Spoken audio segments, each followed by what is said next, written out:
It's week 3 of fall, which means it's time for the Stardew Valley Fair. This is a chance to get one of the 7 star drops of the game. All you have to do is get 2,000 tokens. Easy, right? The best way to get tokens is by getting a high score in the Grange display. The most tokens you can get as a prize are 1,000. You have to have 6 of the 8 categories in the display to up your chances of winning. I always try to put the highest quality items I can in the categories I can. Don't forget to empty your display when you are done, because there is no guarantee that these items will end up in the lost and found. My favorite way to get tokens is at the fishing booth. You can get perfection bonus points in the game by keeping the fish in the bar the whole time you are reeling. Once you get the 2,000 tokens, you can get the star drop from the stand. I always just play around with the rest of my tokens by betting them all on the color orange, which never works out in my favor. You can gain 1 token by testing your strength and getting it spot on. There's also some cool dialogue from the townies, like Jody throwing Lewis right under that bus you just got repaired.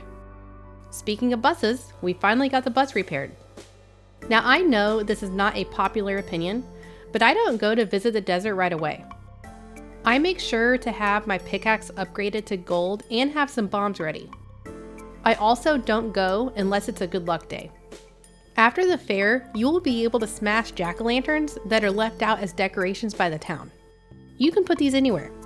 Since we got the greenhouse open last week, I am going to plant coffee beans in mine. When you get the kegs up and going, coffee is going to be a lifesaver.